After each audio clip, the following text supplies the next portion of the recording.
Hello, good afternoon, everybody, and welcome.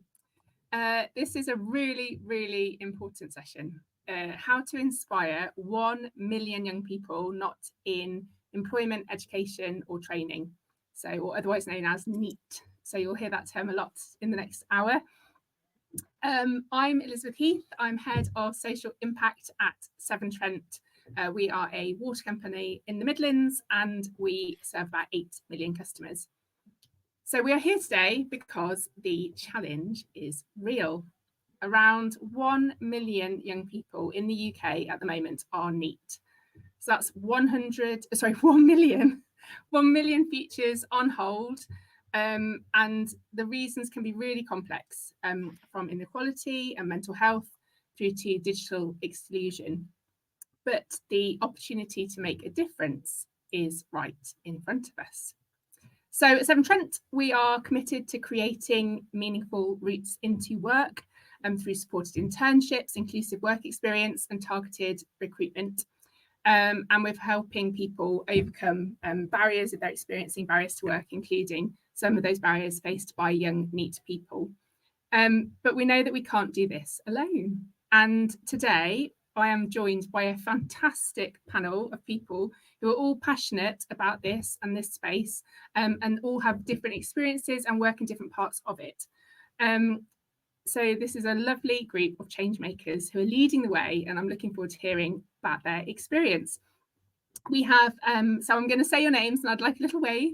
So we've got Melissa Milner, who is Director of External Affairs at Catch-22. We've got Clare Belford from Sodexo. We've got Konadu, who is CEO and Chief Joy Officer, which sounds like a wonderful job, from 2 to 3 Degrees. We've got Robert Powell from Powell and Weiss, and we've got Guy Venables, who is a Regional Director at Maximus. So this is how the session is going to run. We have 55 minutes. Each panelist is going to share a short intro to that question. You know, how do we inspire 1 million young people who are not in employment, education, or training? And then we will have around 50 minutes as a panel discussion as the group of us. And then the last 15 minutes will be open to Q&A from the floor. So if this is your first session, then to the right of your screen, there should be a question space. So please pop your questions in there. If there are questions you're really interested in, you can vote for them, and they will, I think, float to the top of the list, and we'll get to as many as we can. So on that note, welcome once again, and I will pass over to Melissa to kick us off. Thanks so much, Elizabeth. And hi, everyone. Really great to be here. So, yeah, I'm Melissa. I'm from Catch-22. For those of you who've not heard of us, we're a charity delivering a range of alternative public services to help people facing disadvantage thrive in life. So last year, we supported around 140,000 people, including care experienced young people, victims of exploitation, children outside mainstream education, and ex-offenders. We come at social value from kind of 2 perspectives, really. So firstly, as a delivery organisation of contracts, government contracts, both national government and regional and local government. So obviously we need to demonstrate our own social value as part of those bids. But secondly, and I think, an important part of today's discussion, as a social value partner to corporate organisations who are bidding for contracts. To address this question, so we have a big focus on employability and skills at Catch-22, and within that, a particularly big focus on supporting and inspiring NEET young people into good jobs. And we support around about 4,500 people a year in that space. And I think I just want to highlight a few things about our approach to employability that I hope starts to answer this question about kind of inspiring a little bit. Firstly, our programs are all designed to support people who really struggle with conventional routes into work and are facing significant barriers. So it could be that they're long-term unemployed, they have a low educational attainment, perhaps mental health, physical health issues. So really understanding that kind of cohort of people, I think, is a key strength of ours. Secondly, our approach is heavily community-based. So we are a national charity, but we really pride ourselves in those strong local relationships with referral partners, local agencies, and understanding the environment in which those young people are operating in order to understand their ambitions and aspiration. And our model, and again, I think this is to do with the inspiring point, we do run training programs, so skill-based training programs, but we follow that with dedicated career coach support. So really supporting that young person to understand what their ambitions are, the skills they need to get there, creating that kind of bespoke action plan with them. And as part of our model, we invite people in from various industries to really inspire those young people to understand what's out there and what the potential is.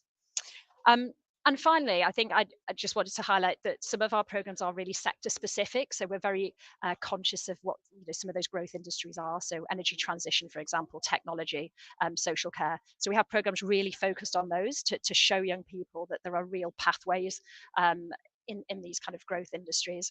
And then some of our programs are really audience specific as well. So as I mentioned, care experienced young people is a particular cohort, very specific set of needs often. And I think being able to kind of tailor the support to the individual can really help to inspire. So yeah, I'll leave it there, Elizabeth. I hope that's okay, but it's the start of a 10. That was a lovely intro. Thank you very much, Melissa. Thank you for sticking to time. Next up, we have Clare from Sodexo. Over to you, Clare. Thanks, Elizabeth, and thanks for having me today. So I look after early careers and apprenticeships as the business partner for Sodexo UK and Ireland. Sodexo, more than likely, you have come into contact with in some sort of way. So we run a huge range of services across the UK and Ireland, serving 1 million people a day. So that can range from anything in a hospital site to Royal Ascot, where we are serving the King. So it's a really, really varied service offer that we have here, but what that allows us to do is engage with a huge amount of local communities, and more importantly, bring jobs to those local communities or have an impact in them in some ways. So we have a huge amount of, and I'm definitely not going to be able to cover them all today, but a huge array of offers when it comes to health and social mobility and those who are NEET. So whether that is looking at work experience, internships, we're just out there to get our opportunities to the people who need it most. So when we look at things like apprenticeships, we have around 600 to 700 people on programme at any one time.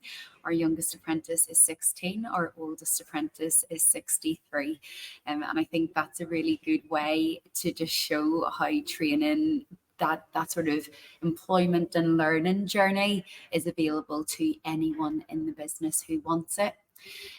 Also, what we look at is our charity work that we do with our charity Stop Hunger. So whether that's helping at a food kitchen to helping young people learn how to read, it's a great way for our team members to get involved and give something back. So we get 3 days a year so that we can really take those volunteering opportunities out there. I'll obviously talk a little bit later about what we do, but what I'd want to be really clear on in saying is that we've got lots more work to do. I don't think any employer is there yet to say that we're doing everything to help that NEET community. But I think panels like this and partners that we have on the call is really, really key to make sure that we're hearing what young people want and that we're giving those offers so that they can actually engage with it. So just really simple things like taking GCSE requirements off our apprenticeship vacancies, just making sure we're getting them out to everyone. So it's absolutely amazing to be here today. I'm really excited to hear what we say as a panel and share best practice and ideas, because I guess that's why we're all here today. So thanks very much, Elizabeth. Thank you so much, Clare. Yeah, I'm really interested as we go through to find out more about the programs that you guys have got in place. Next up, we have got Carl. Carl, over to you. I think you might just be adjusting your camera there, and you're just on mute for a sec. Awesome. Hey, everyone. Great to see you. Well, if trying to stand out goes away, getting my camera to turn this vibrant fluorescent color is a big part of doing that, but I can officially say that I have not done that on purpose. I have no idea why my color has turned this color, but hopefully you guys can still hear and see me. So as has been mentioned, my name is Konadu. I'm CEO and co-founder of 2 to 3 Degrees. And at 2 to 3 Degrees, what we are really passionate about is ensuring that young people leave the education system with the skills and tools that are going to be relevant for them to flourish in the future. Because we believe that whilst Shakespeare, Pythagoras theorem, and a lot of the academia that we currently learn in school is important, the minute we leave the school gates, the labour market is asking us to be confident, asking us to have great public speaking and networking skills. And so that's our bread and butter at 2 to 3 degrees. We deliver fun, engaging and dynamic workshops and programs that help those young people build the key skills they need for the future.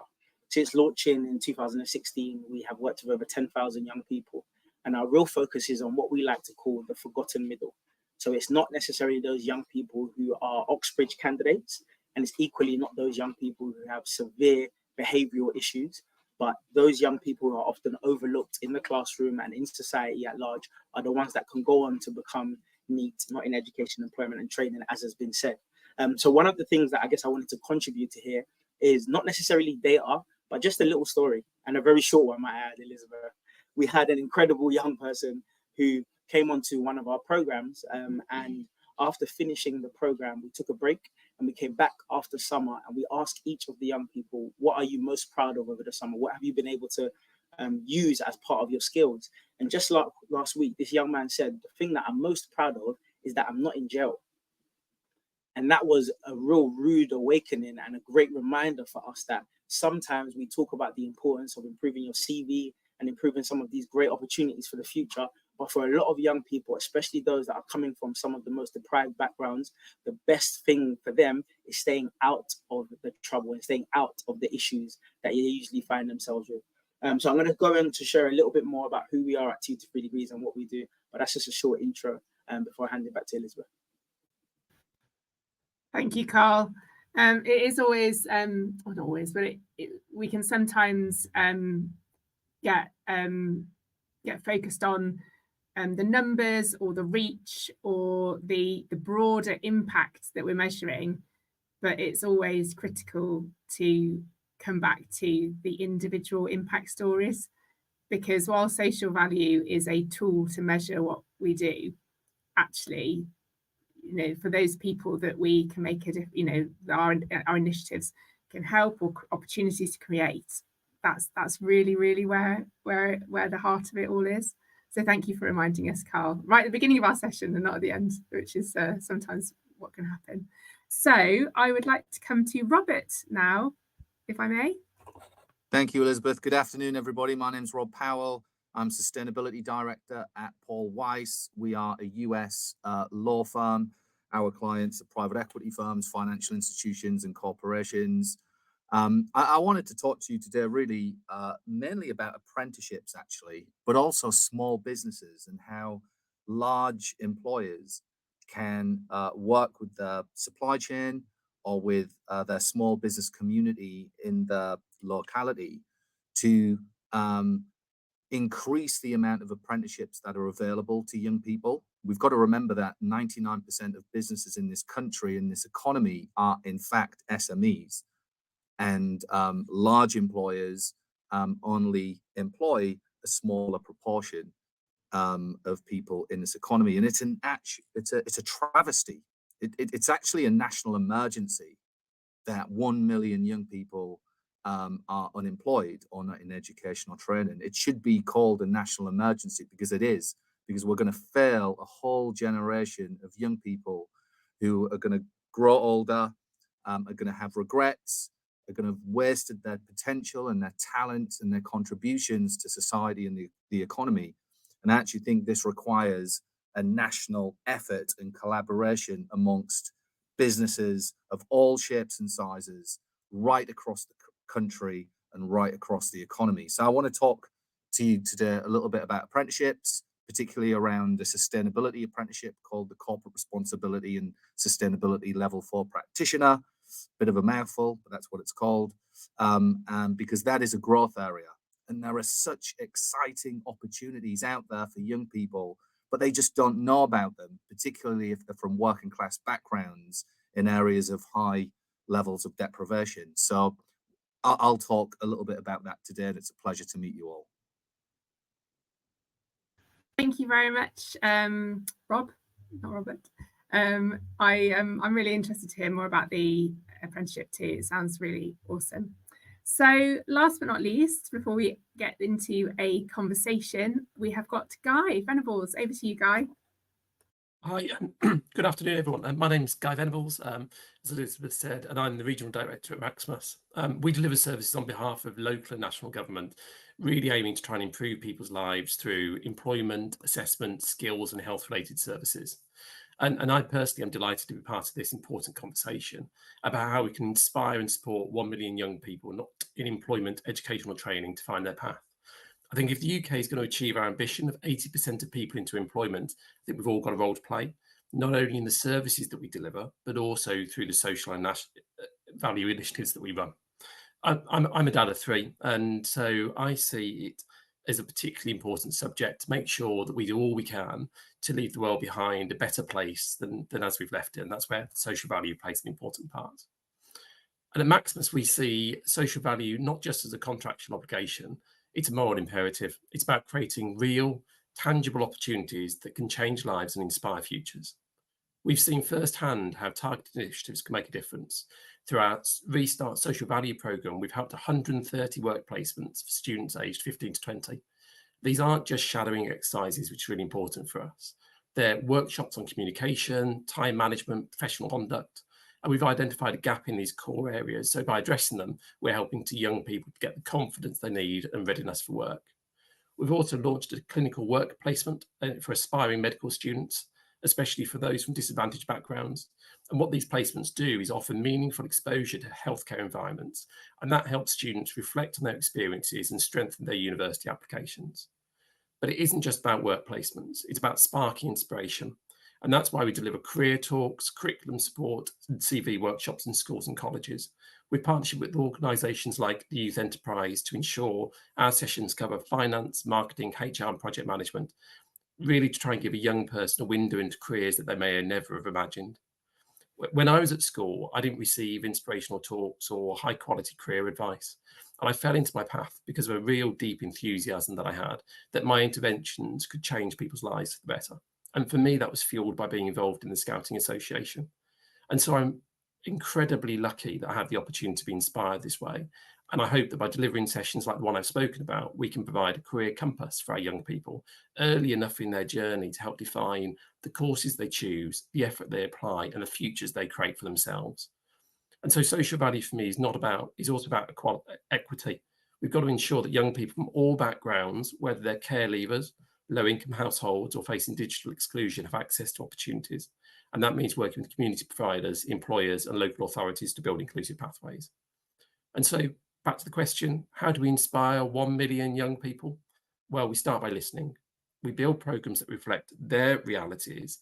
We put people at the heart of our objectives, and we commit to long-term partnerships that go beyond the numbers to the stories and the aspirations and the futures that we'll shape.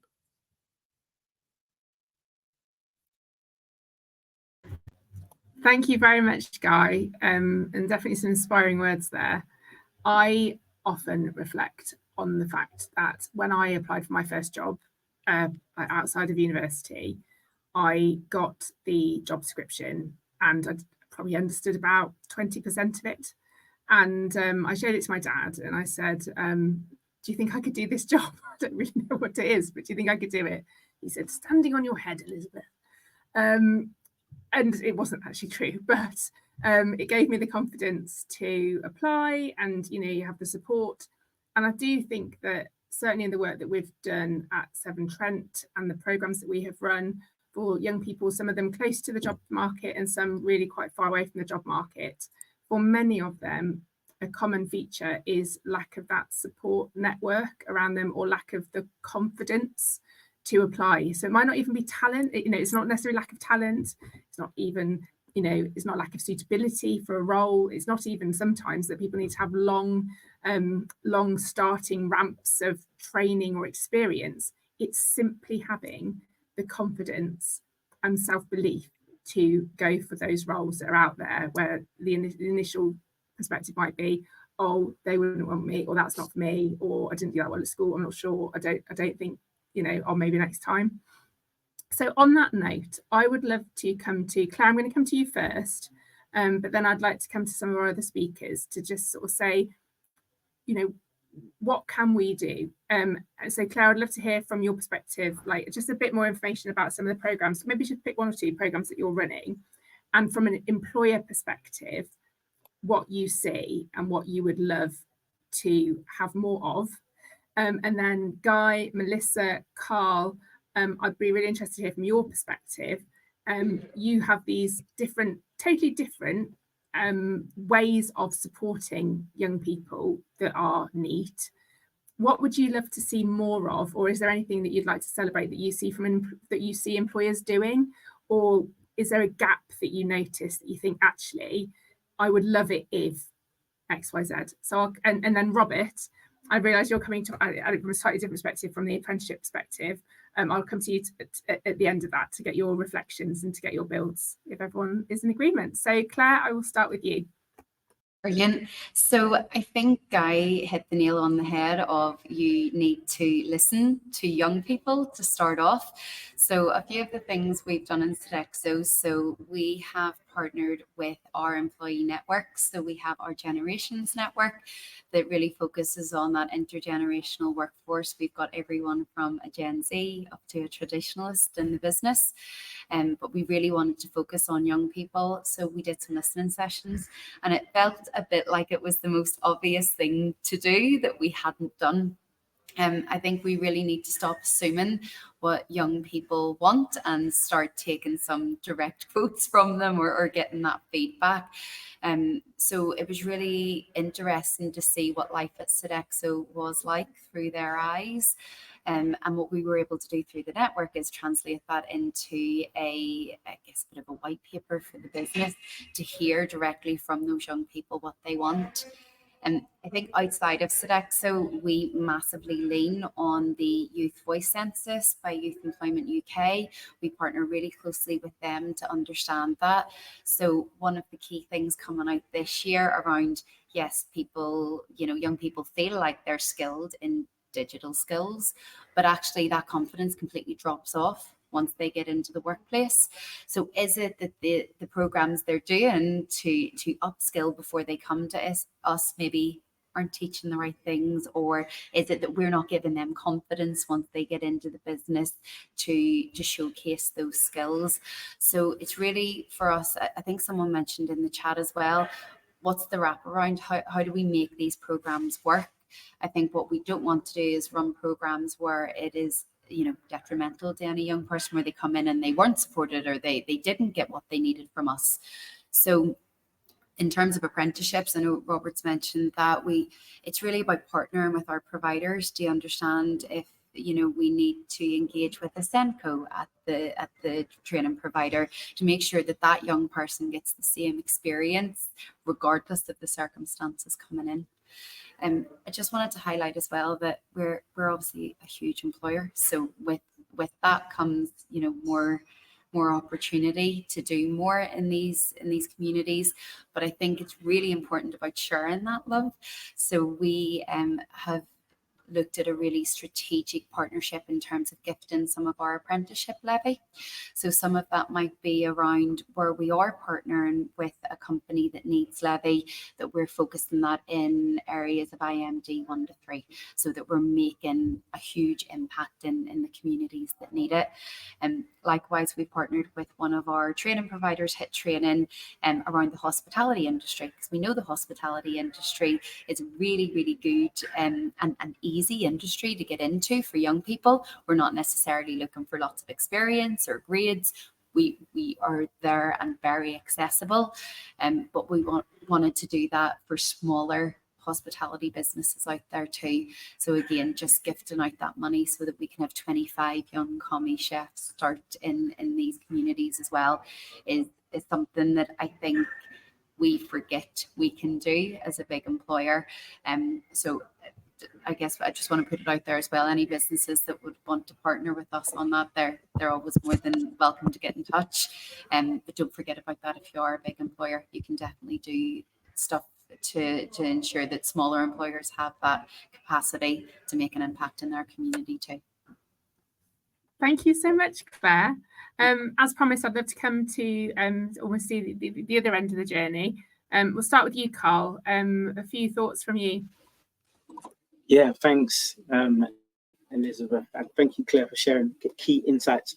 I guess from our perspective, in the partnerships that we've had, what we've seen work really, really well, can be broken down into 3 key areas. Number 1 is when people are brave and recruit diversity. And it sounds really simple, but, and I shared this at a panel I was on last week, I was saying that naturally, if you ever go to an event and you watch what's happening in the room, everyone just gravitates towards people that, if we're totally transparent, look like us or make us feel more comfortable because we already know them. In order for us to make a change in that, we've got to be intentional. And what I find is the employer partners who are able to better engage with the young people who are maybe from demographics that is not currently representative in their organizations are the ones that are intentional about saying, actually, we're going to make sure that our workforce starts to reflect the young people that we want to engage with. Because I'll never forget taking a young person down the street because we were going to the venue of a workshop, and we walked past the building in their local community, and I said, hey, one day you're going to work here. And they said, no, I'm not. I said, no, seriously, like all the skills you're learning from this program, you're going to work here one day. And they said, no, I will never work there. I said, why? And they said, I walk past this building every day to go to school. No one like me ever comes out of there. Even if I did have the ability to work there one day, I probably wouldn't want to. And it was just a good reminder about the importance of the workforce being reflective of the people we're saying we want to empower and engage. So that's one, being brave and recruiting diversity. And people have already mentioned some of the kind of key things that go into that. Secondly, don't stop at just volunteering. Look, volunteering is amazing and it goes a really, really long way, but don't stop there. Because I think where a lot of partners kind of get it wrong is because we're able to quantify what volunteering time looks like.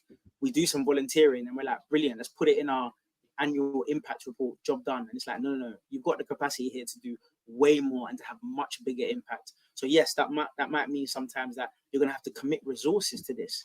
That's really important. Over the last 10 years, there's 1.2 billion pounds in funding that has been withdrawn and cut in youth services. So for a lot of the young people that we're talking about today, where they maybe used to rely on their youth worker or a local person to be their role model, now they're potentially having to find that in the place of work.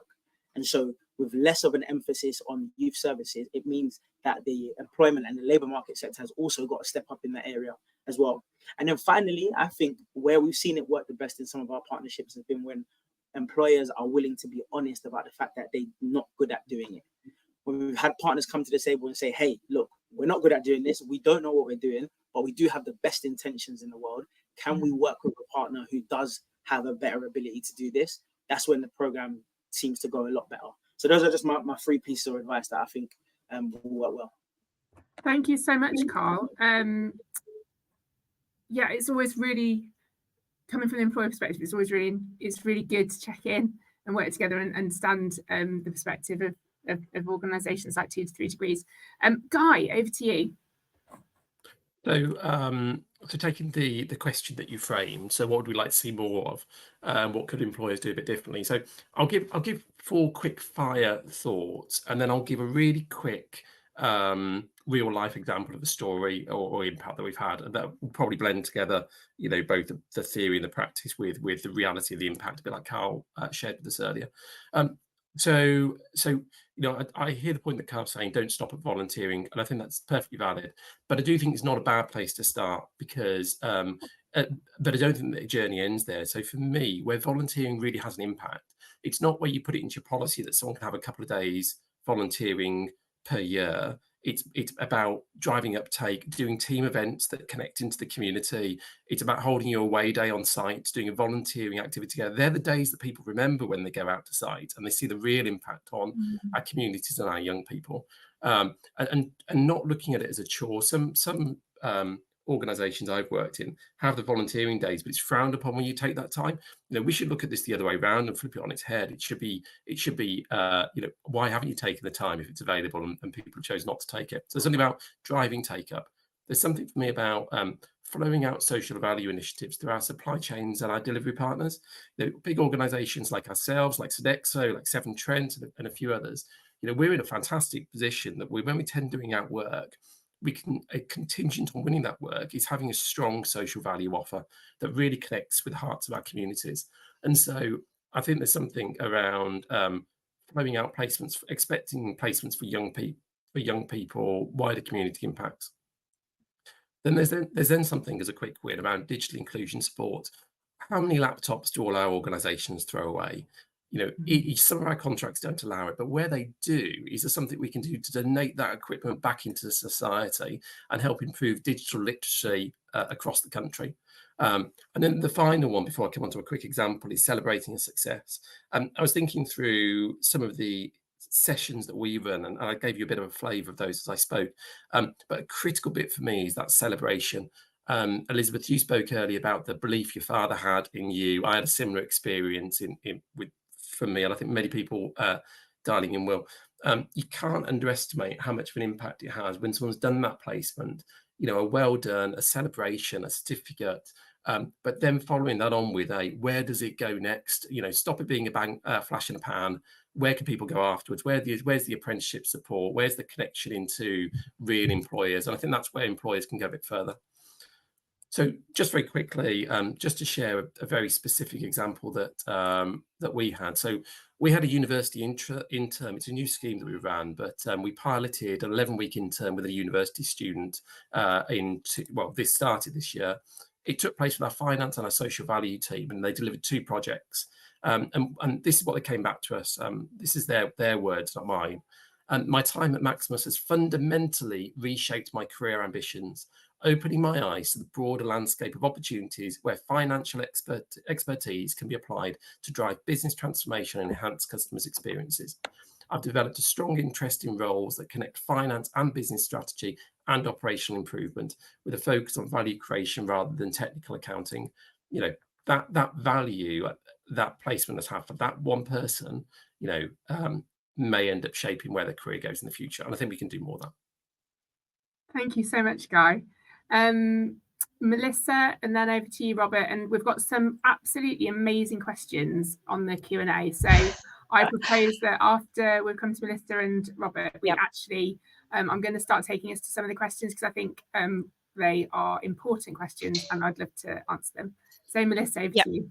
Great. Yes, I'll be quick. So in terms of what employers can do, where we've seen it work well, firstly, work placements. So Clare mentioned the Youth Voice Census this year. So about 3/4 of young people who answered that, so I think they got to about 5,000 young people, said, you know, work experience is so important, and yet only 1/4 had actually had a work placement in the last year. So work placements, I think, are a real opportunity for organisations to commit and support the NEET population. Carl's point about intentionality, I think, is brilliant, and I would add to that around kind of building inspiration and aspiration in the young people that you're employing.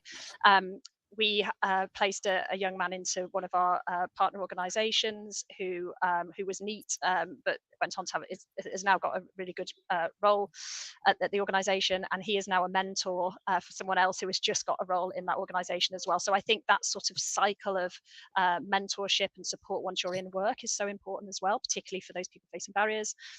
I would also say, and sort of touch on the social value point, I think social impact really should go hand in hand with social value.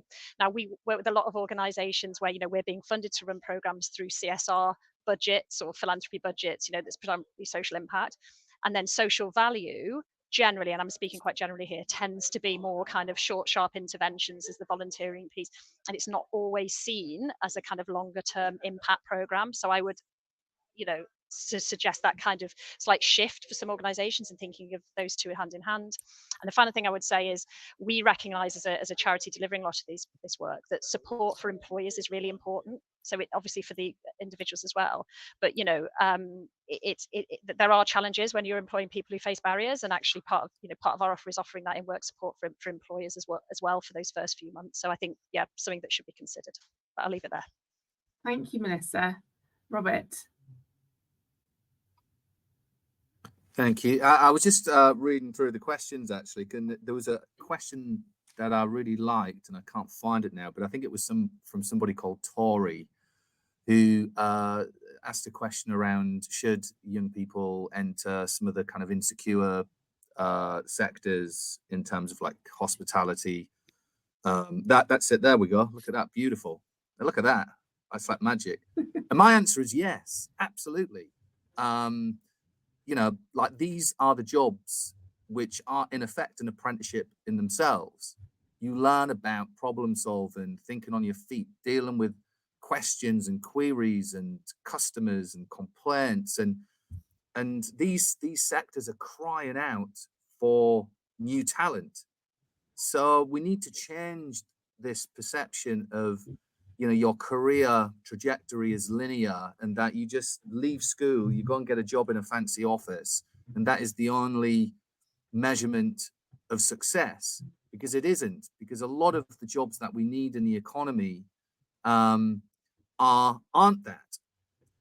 We need more construction workers. We need more engineers. We need more people in the care sector. The hospitality industry is crying out for more people, and the hospitality industry in particular is a great stepping stone for a lot of people to learn some of those fundamental skills. And equally, having a career in hospitality, I used to run pubs. I ran 3 pubs in East London for 5 years at the age of 21.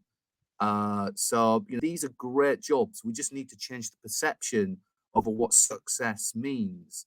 And that goes hand in hand in a lot of questions around careers advice in schools, and getting into schools at a quite early stage in a young person's educational life cycle. I would argue that year 7 and year 8, get in there and start giving young people a kind of a view of the world of work, the different careers available, what it takes to get there in terms of qualifications, but also the fundamental skills that you need to succeed in any workplace, in any sector. So there's a lot of structural, societal, cultural issues, but I think large businesses that attend conferences like this can inspire young people who are not in employment by getting into schools, speaking to young people, but also collaborating with small business and suppliers, and just being a bit more joined up about this in their local community. I haven't talked about apprenticeships, but I'm very happy to.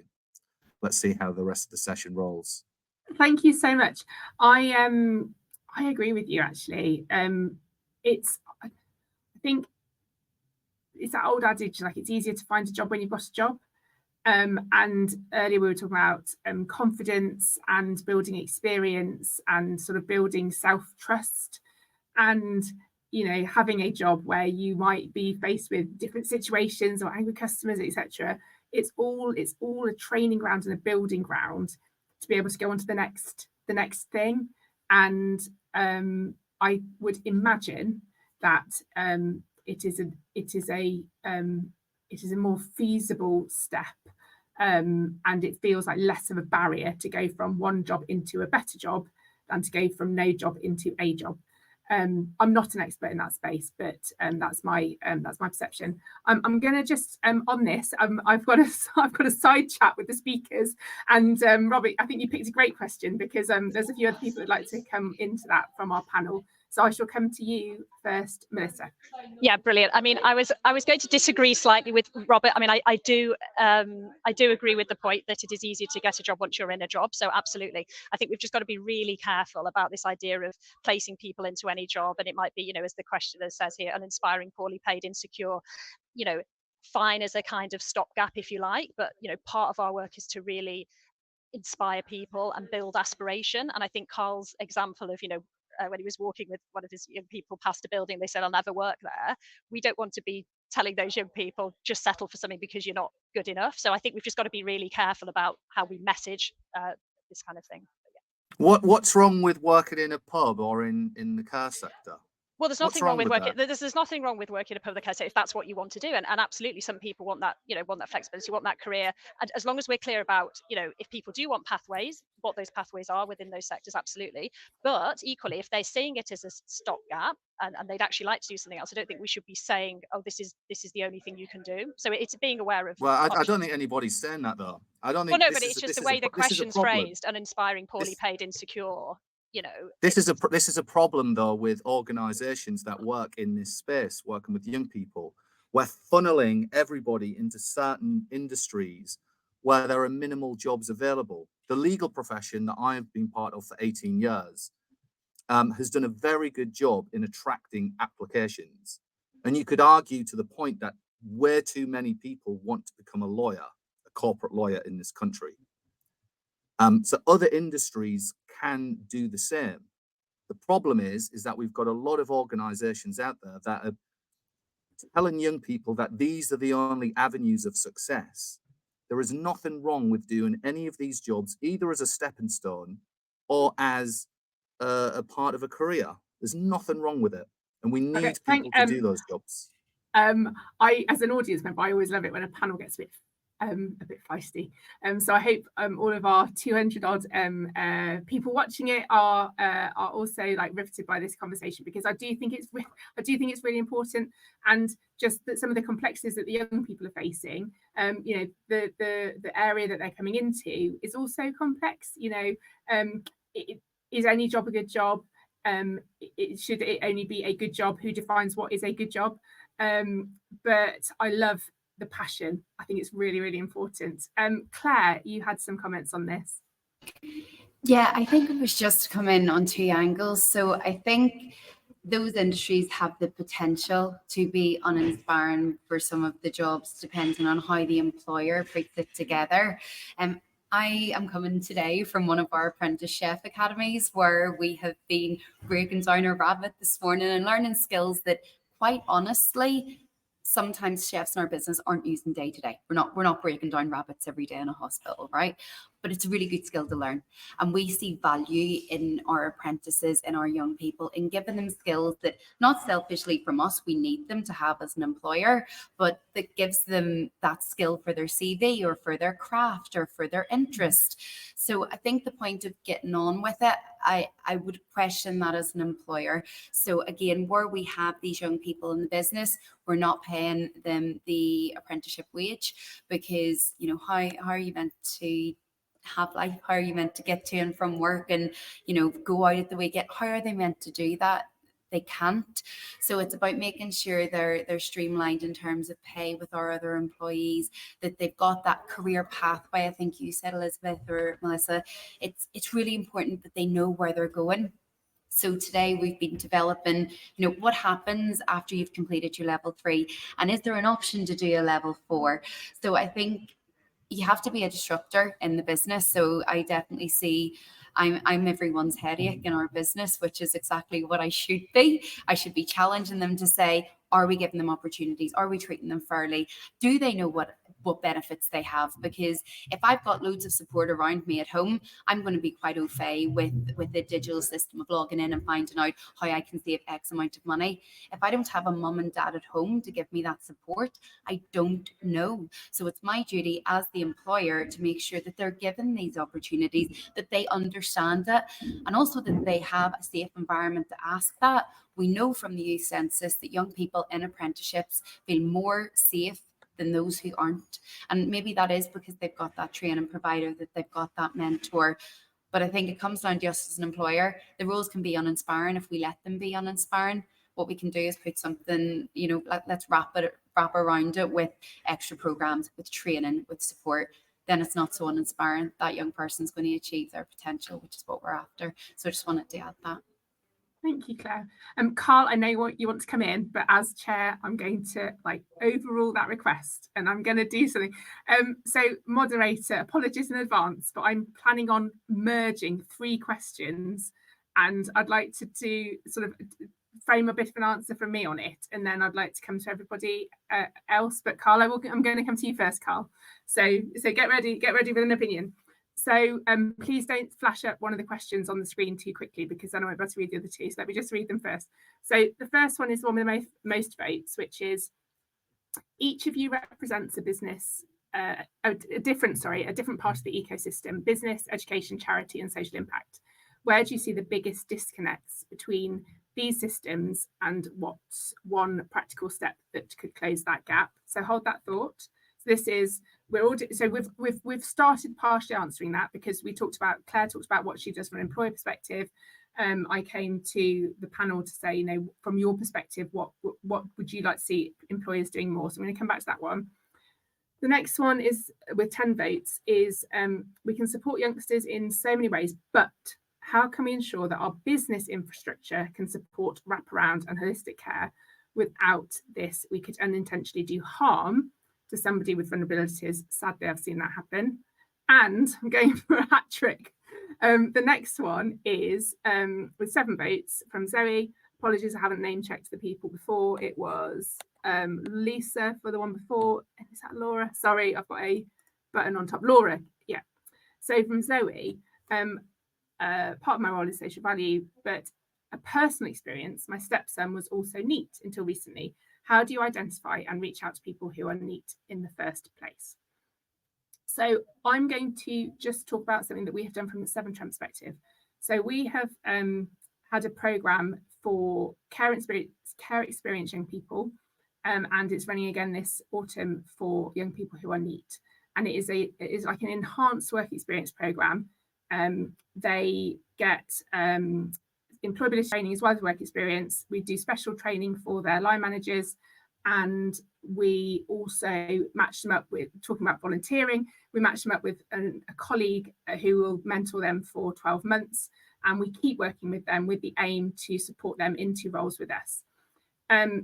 So talking about partnerships, or what's the gap, or how do you identify young people? First time we ran it, we run it with other businesses because we know not everyone's got the capacity to set this up. So we run it and other companies can join in. So if there's anyone on the call who wants to be part of this, let me know. Last year we ran it, just us and the NEC. There were 12 spaces available, 4 young people came. They all did it, and most of it, I think 3 of the 4 went into jobs, which is amazing. This summer we ran it. We had 83 spaces with 15 organisations, and some of these are massive, like Birmingham Airport, NEC, Kia, like some really big companies. 38 young people came and took part. And we work really closely with different housing associations, with the local council, with the organisations for the local councils who manage the care leavers. We had a 6-week programme before it started, which was outreach and going into the spaces where these young people would be, whether it's in their accommodation or through the organisations that support them. But we still, you know, our percentage is going up of the amount of people taking up the places, but you know, we're still far off taking it. The reason we've got a NEET one is because some young people came and said, can my friend come? They're not care experienced, but actually, you know, that their situation has a number of similarities. So we're starting the NEET one. So I don't think that there is an easy option on, 1, signposting the opportunities, and 2, attracting young people to them. I think that it is, you have to use your network. So, you know, we have to work with the organisations like on this panel. We have to work with local authority, support organisations to get the word out there. But I also think there's something about consistency, which is just showing up and doing it every single year, and word will spread. And then more young people will know about it and think, oh, actually, I want to go and do that.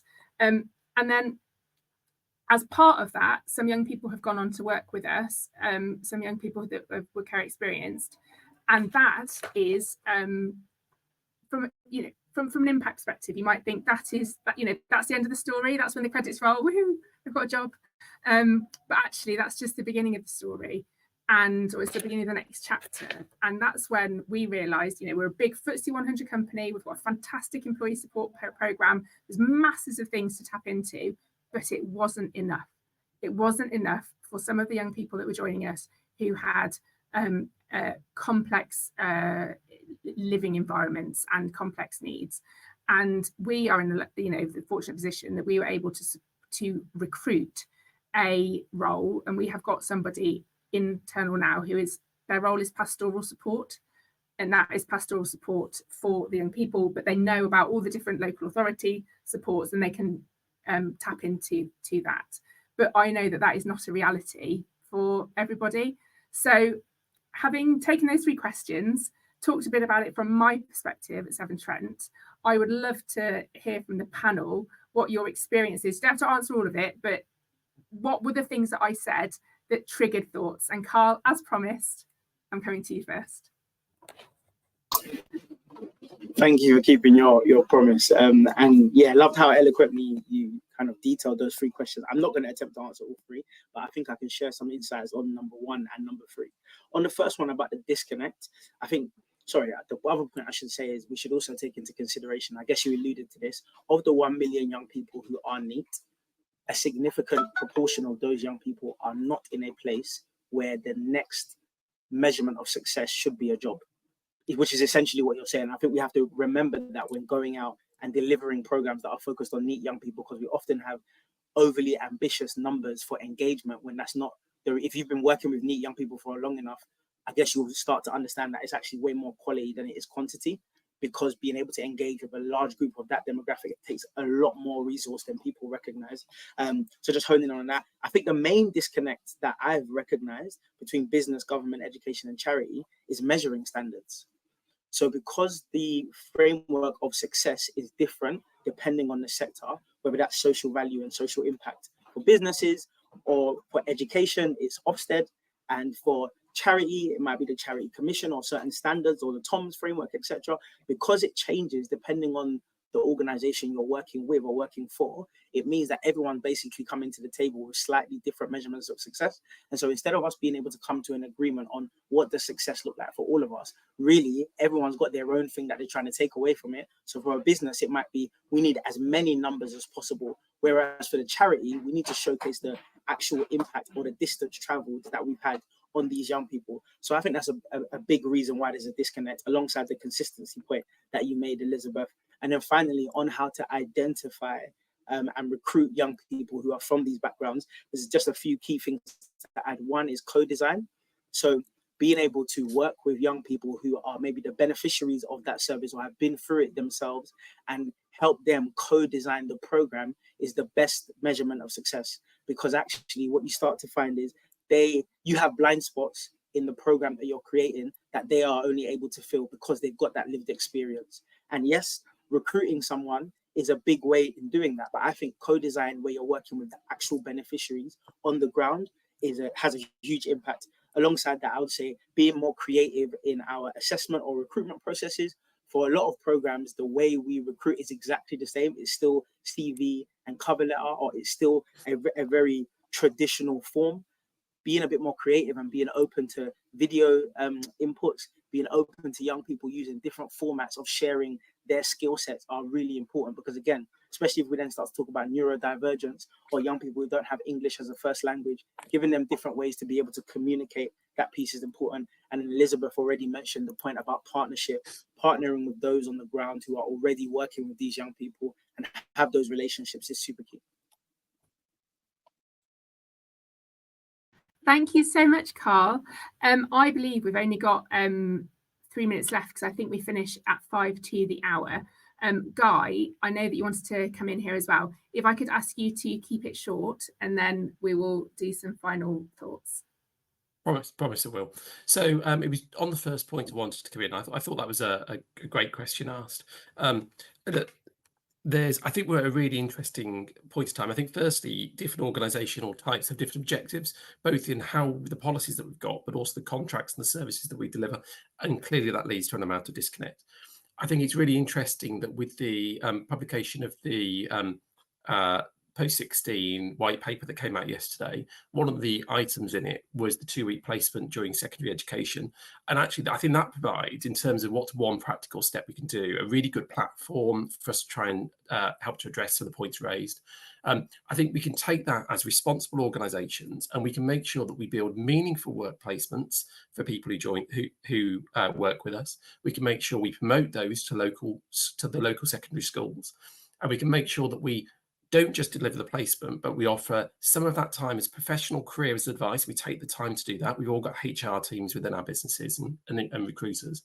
And we try and make sure that follows it with routeways for follow-on support that they can go on to make the most out of that placement. And I think if we can do that, I think that's a single thing that could be done and in alignment with some policy changes that we've got going on at the moment. Thank you so much, Guy. And you've preempted my final question. So, Guy, tick gold star for you because you've already answered it.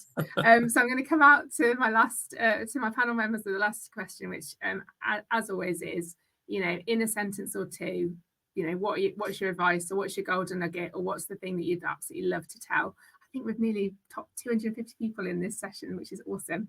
So I'm going to come to you first, Robert, if I may.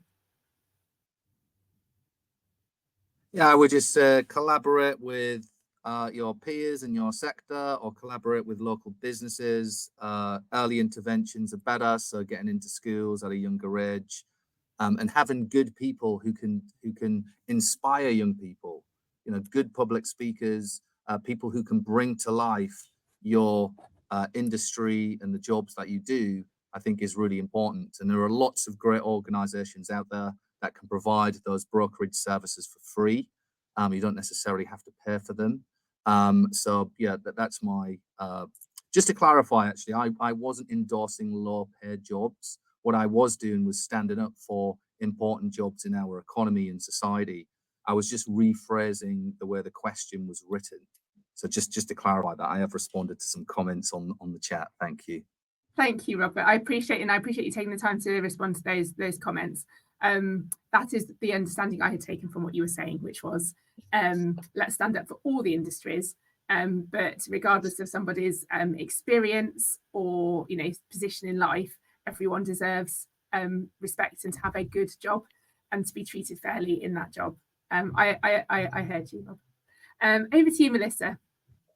Yeah, brilliant. I mean, I would just say, you know, no one sector and no one organisation is going to solve this NEET crisis. It's a huge crisis. So I would really advocate for the sectors working together. So, you know, the corporate sector with the industry insights, knowing where those jobs of the future are going to be.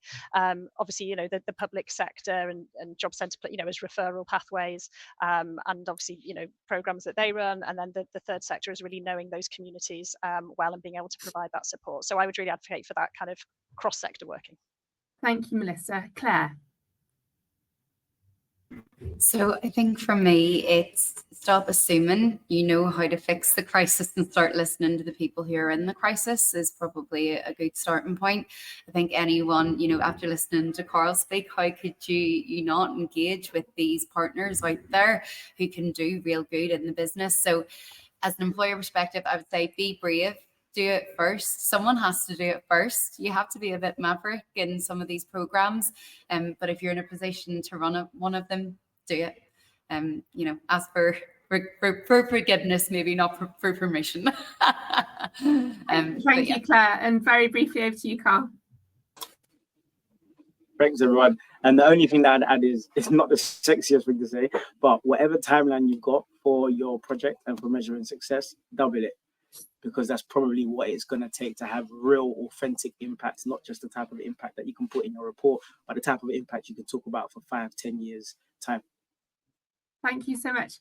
Thank you, panel, for an absolutely cracking discussion. I really appreciate you all bringing your full selves and your thoughts and your passions to it. Really good.